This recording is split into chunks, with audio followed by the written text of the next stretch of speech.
Hello and welcome back to Sessions with Travel Academy. My name is Gaurav Gira. Please don't mind my voice. I have a bad throat for some days. Now, पिछली video में हम लोग ने बात करी थी about MDS की interviews के रिलेटेड. इस वीडियो में हम लोग बात करने वाले हैं कि ट्रैवल जार्गन्स या ट्रैवल टर्मिनोलॉजीज के बारे में आपसे क्या क्वेश्चंस पूछे जा सकते हैं इंटरव्यू के अंदर.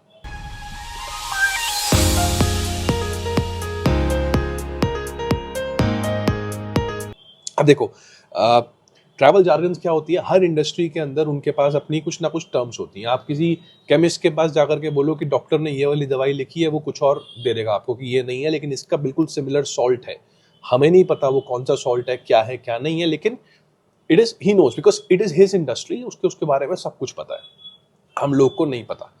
एंड दैट इज वाई हर इंडस्ट्री के अंदर ना, मतलब जो भी लोग काम करते हैं ना, उनको अपनी टर्म्स, उनको अपनी स्पेशल चीज़ों के बारे में, जो वहाँ पे स्पेशल टर्म्स होते हैं, पता होना चाहिए. हमारी इंडस्ट्री में क्यों पता होना चाहिए? क्योंकि देखो, कस्टमर से तो आप कोई बात नहीं करने वाले इस बारे में. कस्टमर को कोई फर्क नहीं पड़ता. आप किसी वेटिंग टाइम को ले ओवर बोलो, स्टॉप ओवर बोलो, ट्रांजिट पॉइंट बोलो, लेकिन जब आप एयरलाइन से बात करते हो ना, तो वो आपसे कुछ ऐसी टर्म्स बोलेंगी कि आपने गड़बड़ कर दी वहीं पे, तो पहली बात तो वो सीरियसली नहीं लेंगे. और दूसरी बात, वहां पर अगर इतनी सी भी गड़बड़ करी ना, तो बहुत बड़ा लॉस हो जाता है. मैं बताऊंगा आगे कैसे लॉस आ सकता है अगर आपको टर्म्स ना पता हो तो. और आजकल तो बहुत स्मार्ट पैसेंजर्स हैं यार. मतलब I see a lot of people who travel. उनको ये भी पता होता है कौन सी वाली आरबीडी, कौन सी वाली क्लास उठानी है. उनको ये भी पता है कि बोइंग वाला ये प्लेन में जाना है और इस प्लेन में नहीं जाना. मतलब जो वेरी वेरी स्पेसिफिक. तो in short, travel terminologies interviews के लिए तो बहुत जरूरत है इनकी, क्योंकि वो क्वेश्चंस पूछेंगे आपसे. टेलीग्राम में कुछ टर्मिनोलॉजीज है आईटा की, कुछ टर्मिनोलॉजीज मैं फ्यूचर में डाल दूंगा. तो इंटरव्यू से पहले आप लोग उसको पढ़ सकते हो and you can go through all the things, और that will help you in answering the questions. लेकिन जो इंपॉर्टेंट चीजें आपसे पूछते हैं, और मतलब the things that I have heard in the past, जो लोग इंटरव्यू के लिए गए और जो मुझसे भी पूछी गई है, मैं उसके बारे में आपको इस इंटरव्यू में, इस वीडियो के अंदर बताता हूँ कि इंटरव्यू में क्या हो सकता है. पहली बार आए हो तो चैनल सब्सक्राइब कर लो, वीडियो को लाइक कर लो, और हमारे जो टेलीग्राम चैनल है उसको भी ज्वाइन कर सकते हो. कोशिश करेंगे कि ऐसी बहुत सारी वीडियोस जो आपको इन्फॉर्मेटिव लगती है वो हम बनाते रहें. देखो, अगेन सबसे पहले जो क्वेश्चंस किए जाते हैं ना, वो किए जाते हैं अबाउट दी बहुत बेसिक चीज. जैसे अगर मुझे आपसे टीसी एरिया के बारे में पूछना था, तो पहले मैं आपसे कॉन्टिनेंट्स या फिर ओशन पूछ लूंगा. आपको वो भी नहीं पता तो मैं टीसी एरिया का ही पूछूंगा. लेकिन कई बार इसका उल्टा होता है, लोगों को टीसी एरिया पता होता है, वो ज्यादा पढ़ के जाते हैं ओशन और वो छोड़ जाते हैं. तो ऐसा नहीं करना, आपको बेसिक चीजें भी करके जानी है. नाउ, सबसे पहले शुरू करते हैं जीडीएस से. ग्लोबल डिस्ट्रीब्यूशन सिस्टम क्या होता है, उसमें कितने तरह के होते हैं, आपको कौन सा आता है, इस तरीके से शुरुआत हो सकती है. फिर उसके बाद नेक्स्ट क्वेश्चन ऐसा हो सकता है कि do you know what is a bulk head seat. ध्यान रखना, मैं बात कर रहा हूँ टर्म्स की जो कि मतलब इंडस्ट्री के स्पेसिफिक होती है. So what is a bulk head seat? वो सीट जिसमें ज्यादा लेग स्पेस होता है, that is a bulk head seat. लेकिन हर बंदे को नहीं पता, उसको लगेगा बल्क में सीट उठाने को बल्क हेड सीट कहते हैं. सो इसके बाद class of travels. Economy class का क्या सिंबल होता है आईटा के हिसाब से? जो एम होता है वो इकोनॉमी का होता है, सी बिजनेस का होता है, एफ फर्स्ट. ये पता होना चाहिए आपको स्पेसिफिकली कि किस केबिन का, रादर नॉट क्लास, किस केबिन का क्या एग्जैक्टली फिल्टर होता है, क्या उसका सिंबल होता है, क्या उसका कोड है. Then what is a hub city of any airlines? What is a gateway city of any airlines? किस एयरलाइंस की क्या हब सिटी होती है, कौन सी गेटवे सिटी है, कहाँ से वो किसी कंट्री में एंटर करती है, इसमें डिफरेंस क्या होता है? Again that's another thing that you would need to do. Then comes stop over, transit point and lay over. अब देखो यहाँ पे गलती क्या होती है. स्टॉप ओवर का मतलब होता है किसी जगह पे 24 घंटे से ज्यादा वेट करना. ट्रांजिट का मतलब 24 घंटे से कम. ले ओवर एक जनरल टर्म है. आपके फेयर रूल्स में लिखा हुआ है कि स्टॉप ओवर नॉट परमिटेड. और जब आप चेंजेस कर रहे हो तो आपने क्या किया, स्टॉप ओवर दे दिया, 24 घंटे से ज्यादा का वेटिंग दे दिया. वो टिकट जो है उसमें आपको पूरा का पूरा ईडीएम आएगा, बिकॉज हम लोग वो कर रहे हैं जो फेयर रूल्स में अलाउड ही नहीं है. And that is the problem, कि अगर आपको ट्रैवल टर्मिनोलॉजीज के बारे में नहीं पता, जार्गन्स के बारे में नहीं पता, तो बहुत दिक्कत होने वाली है. So stop over, transit point, lay over, one of the favourite questions. No show क्या होता है? और आजकल गो शो भी पूछते हैं, तो गो शो क्या होता है? उसके बाद ये जो क्वेश्चन है ऑन, ये तो मुझसे बहुत बार पूछा गया है, difference between a direct and non stop flight and a connecting flight, ये क्या होता है? कनेक्टिंग आसान होती है, डायरेक्ट नॉन स्टॉप के अंदर मैंने बहुत कम, whenever we get a batch, जब भी आते हैं हम लोग ट्रेनिंग करते हैं, तो मैं ये क्वेश्चन उनसे जरूर पूछता हूँ, डायरेक्ट और इनडायरेक्ट फ्लाइट के बीच में क्या डिफरेंस होता है? और मैक्सिमम लोग जो होते हैं ना, इसका आंसर नहीं, because direct and non stop looks very similar. I have made a video on this also कि इसमें डिफरेंस क्या है, आई थिंक शॉर्ट्स में, तो आप वो भी देख सकते हो।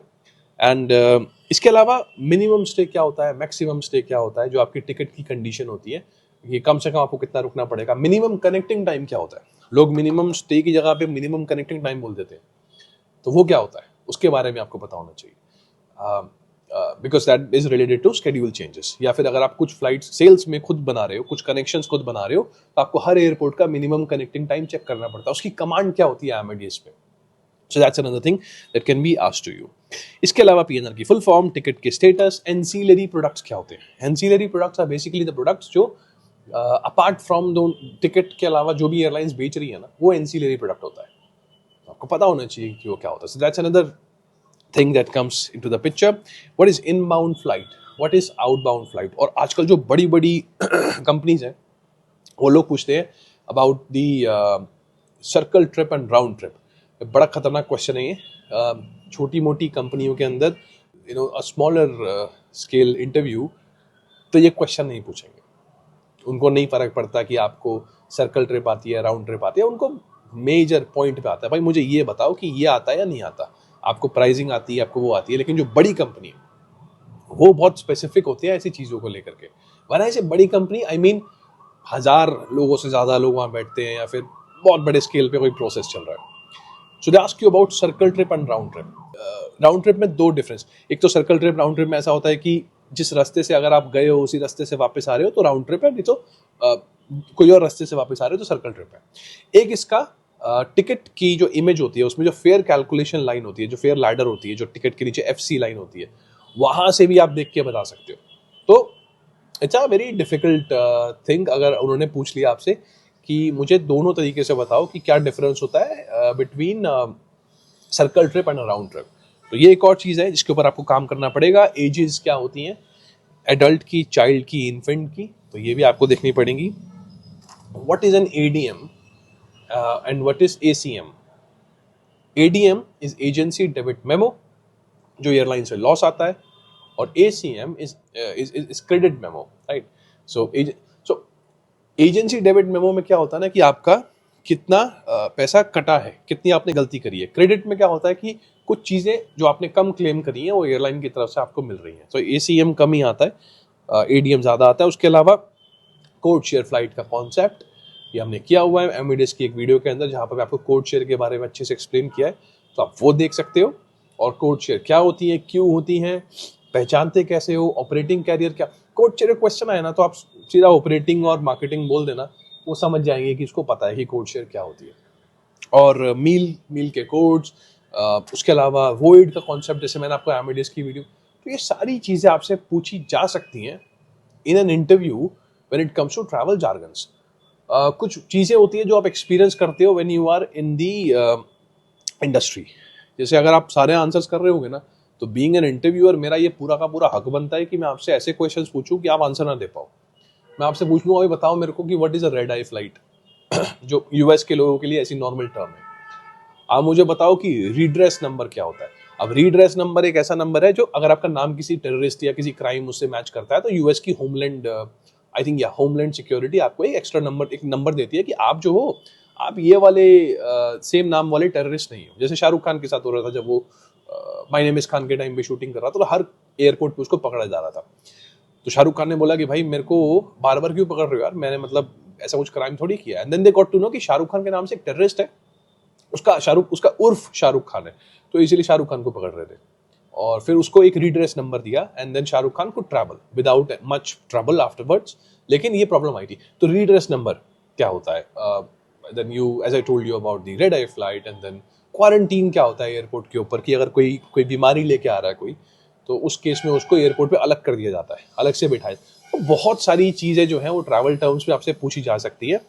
अब 100% तो उसका आंसर करना इतना आसान नहीं है, क्योंकि हर कंपनी के अंदर उनके पास अलग अलग सिनेरियोज आते हैं। लेकिन आप अगर 80-90% भी आंसर कर दोगे, which you will get in the manual that I'll be putting on Telegram, तो आप इंटरव्यू तो जार्गन्स के उस पे पास कर लोगे।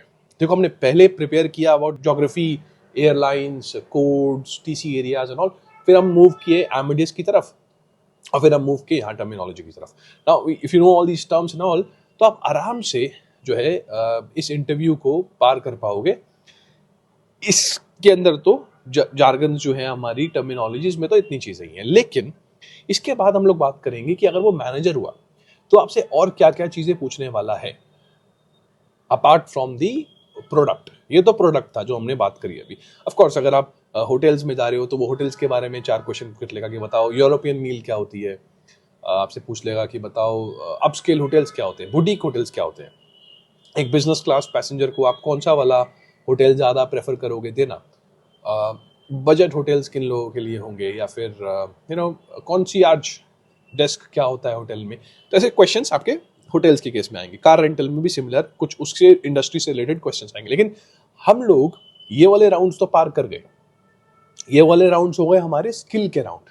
बड़ी मेहनत करी आपने, बहुत पढ़ा, सारा फोकस यहीं पे है। लेकिन विल एक और चीज है जो चेक करी जाएगी और वो मैनेजर चेक करेगा। और उसके बाद आता है फिर क्लाइंट राउंड। अगर आप किसी थर्ड पार्टी प्रोसेस में काम करने वाले हो तो उसके बारे में बात करेंगे। सो नेक्स्ट वीडियो में मिलते हैं और बात करते हैं अबाउट मैनेजर्स राउंड, कि मैनेजर ने अगर आपसे सवाल पूछा तो वो क्या पूछेगा और वो क्या जानना चाहेगा, और आपको उसकी अप्रोच समझनी है कि वो ऐसा क्वेश्चन क्यों पूछ रहा है, क्या रीजन है कि वो आपसे ये सब पूछ रहा है, और आपको उसकी साइकी के हिसाब से इसका आंसर देना है। And that is all that we have in this video. Thank you so much for watching this. I wish you all the best for the interview. अगर आप ये वीडियो देख रहे हो तो आप शायद इंटरव्यू देने वाले हो या फिर इंटरव्यू दोगे फ्यूचर के अंदर। Both cases all the best, and I will see you in the next video with the manager round thing, and take care, all the best, bye bye.